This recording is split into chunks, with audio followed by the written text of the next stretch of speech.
वापस गॉडहेड ने आत्म प्राप्ति की कुंजी को चित्रित किया। सही स्रोत से सुनवाई। वापस गॉडहेड मई 1980। आत्म प्राप्ति की कुंजी उनकी दिव्य ग्रेस है।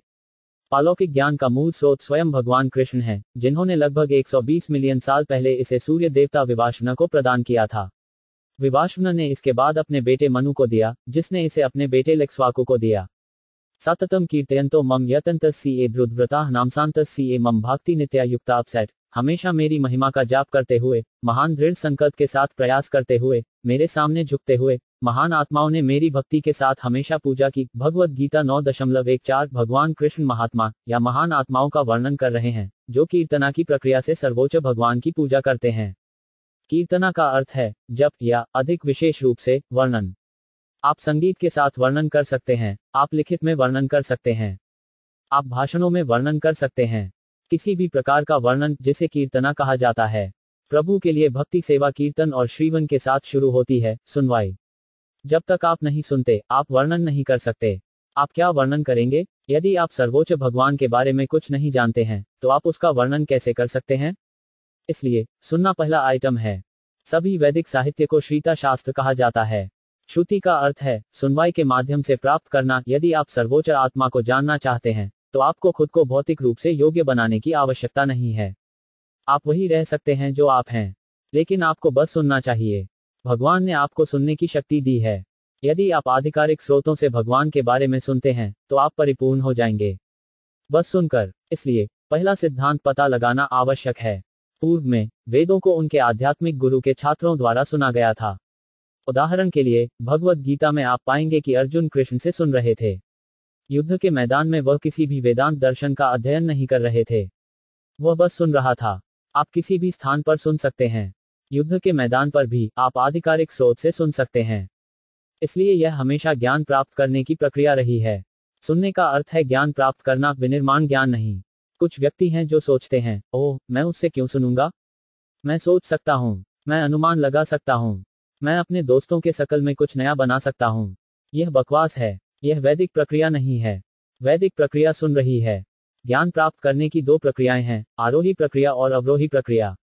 आरोही तरीके का अर्थ है उच्च जाने की कोशिश करना, अपनी ताकत से खुद को ऊंचा करने की कोशिश करना। और अवरोही तरीके का अर्थ है किसी ऐसे व्यक्ति से शुद्ध ज्ञान प्राप्त करना जो पहले से ही ऊंचा है, किसी ऐसे व्यक्ति से जो पहले से ही पूर्ण सत्य को समझता है। इसलिए आरोही या आगमनात्मक प्रक्रिया को ज्ञान की वैदिक प्रक्रिया के रूप में अनुशंसित नहीं किया जाता है। ज्ञान प्राप्त करने का वैदिक तरीका अवरोही या कटौतीत्मक प्रक्रिया है। छात्र आध्यात्मिक मास्टर को बोनाफाइड के लिए विनम्र भयावह रिसेप्शन देता है। इस तरह से वास्तविक ज्ञान हमारे पास आता है। जैसा कि आपने भगवद गीता के 4थे अध्याय में पढ़ा है, एवं परंपरा प्रपतम इमाम राजर्षयो विदो। पारंपरिक रूप से आत्म प्राप्ति का यह ज्ञान इस तरह से आध्यात्मिक गुरु से छात्र को प्रदान किया गया था। यहोवा ने कहा, मैंने इस ज्ञान को सबसे पहले सूर्य देवता विवाष्ण को दिया, और सूर्य देवता ने अपने पुत्र मनु को यह ज्ञान प्रदान किया, और मनु ने अपने बेटे इक्ष्वाकु को यह ज्ञान प्रदान किया। उस समय इक्ष्वाकु इस ग्रह का राजा था। इसलिए इक्ष्वाकु से यह ज्ञान पिता से पुत्र से या मास्टर से शिष्य तक आ रहा है। और अब क्योंकि वह अनुशासनात्मक उत्तराधिकार टूट गया था, भगवान कृष्ण कह रहे थे, मैं फिर से ज्ञान की उस पुरानी प्रणाली को बोल रहा हूं, क्योंकि अर्जुन, क्योंकि आप मेरे भक्त हैं, क्योंकि आप मेरे प्यारे दोस्त हैं, तो यह तरीका है। सुनना पहला चरण है। सुनना इतना शक्तिशाली है कि केवल आधिकारिक स्रोत से सुनकर आप पूरी तरह से सही हो सकते हैं, बस सुनकर। सबमिसिव हियरिंग, बिल्कुल। JNANEPRAYASAMUDAPASYANAMANTAEV। यह श्रीमद् भागवतम से एक कविता है। एक अपस्टार्ट मत बनो। अपनी ताकत से सर्वोच्च ज्ञान, पूर्ण सत्य को समझने की कोशिश न करें। आपकी बुद्धिमत्ता सीमित है, आपकी इंद्रियां अपूर्ण हैं, आप समझ नहीं सकते। इसे छोड़ दिया जाना चाहिए आरोही प्रक्रिया द्वारा सर्वोच्च को जानने के लिए। आजकल हर कोई सोच रहा है, ओह मैं अपना रास्ता बनाऊंगा, मैं किसी भी अधिकार को क्यों स्वीकार करूंगा, मैं खुद को तय करूंगा कि मैं क्या हूं और मेरा कर्तव्य क्या है। यह चल रहा है, लेकिन यह वैदिक प्रक्रिया नहीं है। वैदिक प्रक्रिया श्रवण है, जो बोनाफाइड स्रोत से सुन रही है। इसलिए यदि हम बस अपने स्वयं के प्रयासों से पूर्ण सत्य को जानने की कोशिश करने की इस मूर्खतापूर्ण प्रक्रिया को छोड़ देते हैं और विनम्र हो जाते हैं, तो हम आत्मज्ञान के मार्ग पर सफल होंगे। विनम्र का अर्थ है हमें हमारी अपूर्णता को जानना चाहिए। जब तक हम वातानुकूलित हैं, हम 4 प्रकार के अपूर्णता के अधीन हैं। सबसे पहले हमें गलतियां करनी चाहिए। जब तक हम भौतिक रूप से वातानुकूलित हैं, कोई भी यह नहीं कह सकता है, मैं गलती नहीं करूंगा, मैं कभी कोई गलती नहीं करता। यह संभव नहीं है। आपको चाहिए। गलती करना मानव का स्वभाव है। तो यह एक अपूर्णता है। दूसरा, हम भ्रम हो जाते हैं। हम यह सच मानते हैं कि जो गलत है। उदाहरण के लिए, हम इस शरीर से पहचान करते हैं। अगर हम में से हर एक से पूछा गया कि हम क्या हैं, ओह, मैं अमेरिकी हूं, लेकिन अमेरिकी क्या है? ये शरीर अमेरिकी हैं, लेकिन हम नहीं हैं, क्योंकि हम ये शरीर नहीं हैं। तो यह भ्रम है। फिर, हमारी इंद्रियां अपूर्ण हैं। हमें देखने में बहुत गर्व है, लेकिन जैसे ही प्रकाश डाल दिया जाता है, हम नहीं देख सकते। तो हमारा देखना सशर्त है। और इसी तरह, हमारी अन्य सभी इंद्रियां सशर्त हैं। इसलिए वे अपूर्ण हैं। और अंत में, हमें एक धोखा प्रवृत्ति मिली है। हम कुछ भी नहीं जानते हैं, लेकिन हम दूसरों को यह सोचकर धोखा देना चाहते हैं कि हम सब कुछ जानते हैं। मैं मूर्ख नंबर 1 हो सकता हूं, लेकिन मैं छात्रों का एक समूह शुरू करना चाहता हूं और उन्हें मूर्खतापूर्ण चीजें सिखाता हूं। यह धोखा है। किसी को आधिकारिक स्रोतों से पूर्ण सत्य सीखना चाहिए और फिर उस ज्ञान को दूसरों को बोलना चाहिए। अर्जुन को कृष्ण द्वारा पढ़ाया गया था, और हम अभी भी वही दर्शन बोल रहे हैं, आज भी। और जो लोग अर्जुन के विनम्र रवैये का पालन कर रहे हैं, वे भगवद गीता के वास्तविक छात्र हैं। इसलिए हमारी दोषपूर्ण इंद्रियों और अनुभव द्वारा पूर्ण सत्य को समझने का हमारा प्रयास निरर्थक है। हमें सुनना चाहिए। यह वैदिक प्रक्रिया है। पूर्व में छात्र आध्यात्मिक गुरु के घर जाएगा, जिसे गुरुकुला के रूप में जाना जाता था। प्रत्येक ब्राह्मण, हर स्वप्राप्त आत्मा, प्रत्येक विप्रा या वैदिक साहित्य के ज्ञान में विशेषज्ञ को कुछ ब्रह्मकारियों, ब्रह्मचर्य छात्रों के साथ प्रदान किया जाएगा। वे ब्रह्मकारी जीवन के नियमों और विनियमों का पालन करेंगे और आध्यात्मिक गुरु के घर पर रहते हैं, और वह उन्हें वैदिक साहित्य से वास्तविक ज्ञान सिखाएंगे। यह प्रक्रिया है। इसलिए, किसी को आरोही प्रक्रिया को नहीं अपनाना चाहिए। JNANEPRAYASAMUDAPASYA। उदापस्या का अर्थ है, इसे छोड़ दो और नामांता इवा, विनम्र हो, नमनता इवा जुवंती सैन मुखारितम भवदिया विराम। यदि कोई एहसास की गई आत्मा से सुनता है, जैसे कि अर्जुन ने कृष्ण से सुना, तो सही व्यक्ति तो कोई भी बिना किसी कठिनाई के जीवन की पूर्णता को प्राप्त करेगा। एक कृष्ण के प्रतिनिधि, कृष्ण के भक्त से भी सुन सकते हैं।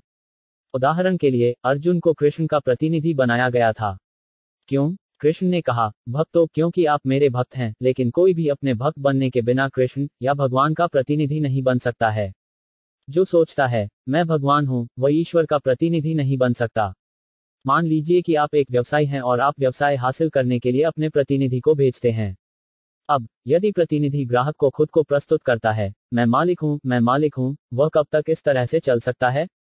जैसे ही नियोक्ता को पता चलता है कि यह मूर्ख व्यक्ति खुद को फर्म के मालिक के रूप में पेश कर रहा है, एक बार वह आदमी को आग लगा देगा। क्योंकि वह आदमी धोखा दे रहा है। वह मालिक नहीं है। इसी तरह, जो कोई भी कहता है, मैं भगवान हूं, उसे नहीं सिखाना चाहिए। बेशक, कोई व्यक्ति खुद को ईश्वर के ज्ञान को प्राप्त करने में सक्षम समझ सकता है। यह एक और बात है। मैं भगवान हूं, भगवान की गुणवत्ता के साथ करना है। क्योंकि मैं भगवान का हिस्सा और पार्सल हूं, मैं गुणात्मक रूप से भगवान के समान हूं। उदाहरण के लिए, यहां तक सोने का एक आणविक कण भी सोना है। यह सोने के अलावा कुछ नहीं है। इसी तरह, हालांकि हम सर्वोच्च के बहुत मिनट के टुकड़े हैं, हमारी गुणवत्ता उनके समान है।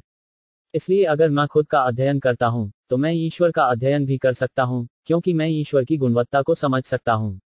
लेकिन मैं मात्रा को नहीं समझ सकता।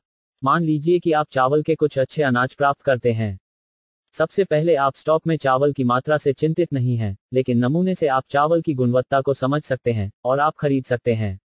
फिर आप अपना लेन देन करते हैं, आपके स्टॉक में कितने पाउंड मिले हैं जो मैं ले सकता हूं?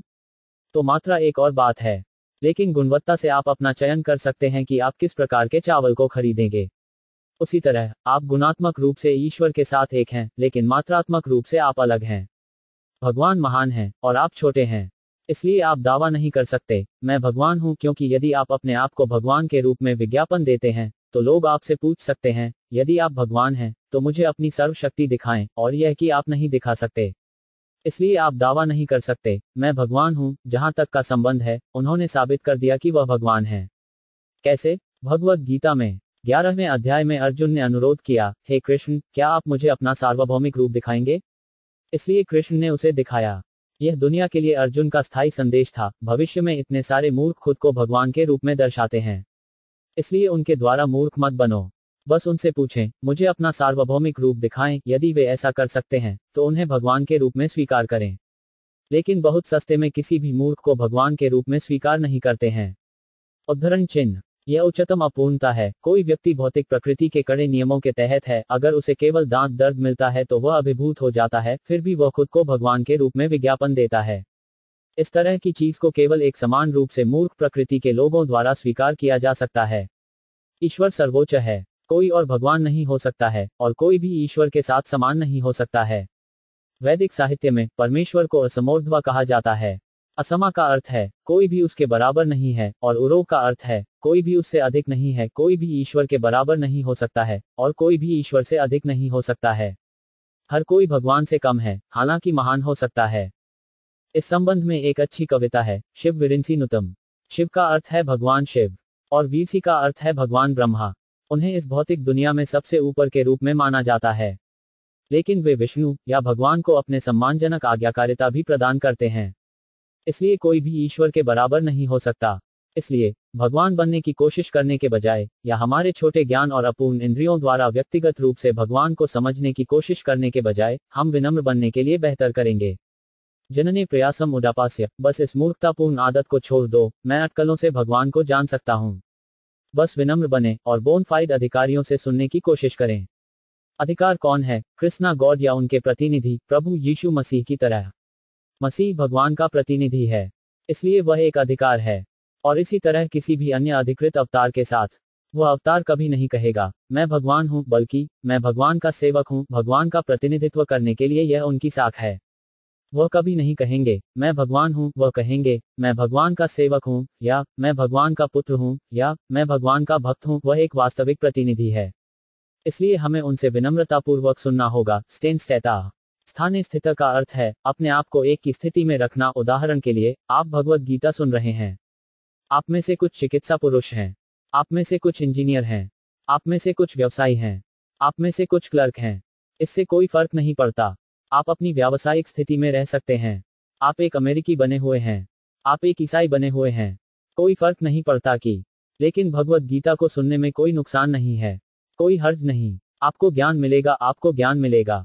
आप एक बेहतर ईसाई बन जाएंगे, आप एक बेहतर अमेरिकी बन जाएंगे। आप समझ सकते हैं, हम अमेरिकियों को भारतीयों, या भारतीयों को अमेरिकियों, या ईसाइयों में हिंदुओं में बदलने की कोशिश नहीं कर रहे हैं।